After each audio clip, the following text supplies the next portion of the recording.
सिंध जे सकाफ़त सिंधियुनि जो इतिहास रखे थी। अजरक ऐं टोपी असांजी सुञाणप आहे। हर साल जीअं सकाफ़ती ॾियारो मल्हाइण जो ऐलान थींदो आहे त नौजवाननि ऐं पोड़नि जे मुख ते मुर्कूं तरी ईंदियूं आहिनि। इन हवाले सां ॻोठ जहानपुर शरीफ़ जे कैंपस सेकेंडरी स्कूल में सिंध टीवी नेटवर्क पारां जे ॾिनल इनवान हेठि मज़लूम न्याणियुनि सां साथ जो वचन सां सकाफ़ती ॾियारो मल्हायो वियो। उन मौक़े ते स्कूल जे ॿारनि टोपी अजरक जा वेस पाए क़ौमी गीतनि ते पिणु रक़्स करे तक़रीब में वेठल उस्तादनि शागिर्दनि खां दाद हासिल कयो। ॾाढो ज़बरदस्त उनवान आहे साईं। मज़लूम न्याणियुनि सां साथ जो वचन। सिंध असांजी हूं बि पीढ़ियल पोइते पयल तबिको आहे। उन में न्याणियुनि सां ख़ासि करे वधीक वेसाघाती कई वञे थी। ऐं हीउ जेको प्रोग्राम आहे इन प्रोग्राम जे ई तवसत सां अॻिते इहा ॻाल्हि वधंदी। माण्हुनि में काफ़ी सारी अचीवमेंट अची वेंदी इन हिसाब सां त बाबा न्याणियूं जेके आहिनि उन्हनि जो बि हक़ आहे। असांजी न्याणियूं पोइते पयल आहिनि, उनखे अॻिते वधंदियूं, पढ़ंदियूं, तइलीम हासिल थींदी त सॼो कुझु थींदो। उन खां सवाइ सिंध टीवी तमामु भला प्रोग्राम कया आहिनि।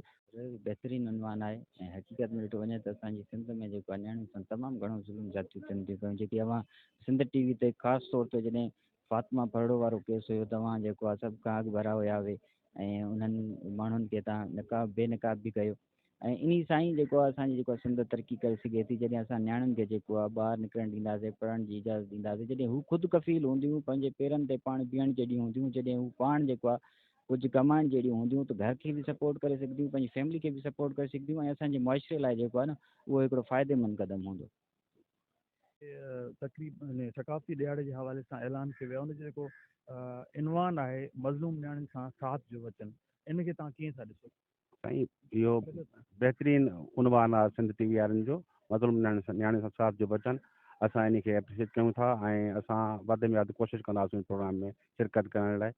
ऐं अॻु में बि हिन जेके प्रोग्राम कया आहिनि बहितरीनु प्रोग्राम कया आहिनि ऐं हाणे जेको इहो प्रोग्राम नथनि सिंध सकाफ़त जे ॾियारे सां जेको उनवान नथनि इहो तमामु बहितरीनु उनवान आहे। अॼु मज़लूम न्याणियुनि सां जेके नाइंसाफ़ियूं थी रहियूं आहिनि, तव्हां असां सिंधी जेकॾहिं इन चैनल जी मदद सां मथे न ईंदासीं त ज़ाहिर आहे इन शइ जी वज़ाहत न थींदी ऐं इन ते भरपूर कंट्रोल थींदो। ऐं हिन सिंध टीवी जी एतिरियूं त अॻु में जेके आहिनि इहे रिकॉर्डिंग्स हली रहियूं, असां करीम राजपर साहिब जा बि वॾा महिरबान आहियूं। टीवी जेको पंहिंजो किरदारु अदा कंदी इंशाअल्लाह उहो बहितरीनु किरदारु अदा कंदी ऐं करण बि घुरिजे, छो त अॼु जे दौर में जेका न्याणी बल्कि जेका सिंध जी हुजे बल्कि पूरे पाकिस्तान जिथे बि न्याणी आहे हिन मां ज़ुल्म जो शिकार आहे।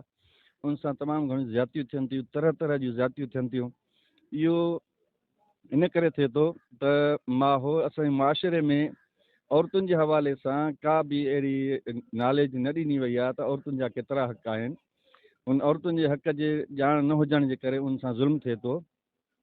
औरत खे इस्लाम जेको आहे तमामु हिकिड़ा बहितरीनु हक़ ॾिना आहिनि ऐं औरत जेका घर में आहे उन औरत खे इस्लाम एॾी इज़त ॾिनी आहे त माना पंहिंजे घर में जेको कमकार करे थी, घर जे अंदरि करे थी, त इहो इस्लाम उनखे इजाज़त ॾिए थो।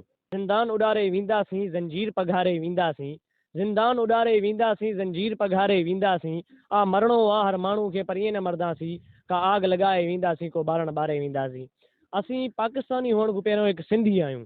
असां पाकिस्तानी बाद में आहियूं, पहिरियों हिकु सिंधी आहियूं। असांजी सकाफ़त तमामु पुराणी सकाफ़त आहे, घटि में घटि 5000 साल पुराणी असांजी सकाफ़त आहे। मोहन जो दड़ो माना जेके बि एंशियंट प्लेसिस आहिनि असांजी माना सिंध में मिलनि थियूं। असांजी सिंध में कई सूफ़ी बुज़ुर्ग गुज़री चुका आहिनि, कई शरई बुज़ुर्ग गुज़री चुका आहिनि। असांजी सिंध हिकु बहितरीनु सूबो आहे ऐं असांखे पंहिंजी सिंध सां ॾाढो प्यारु आहे। सिंधी ॾियारो आहे असां लाइ तमामु हिकु बहितरीनु ॾींहुं आहे।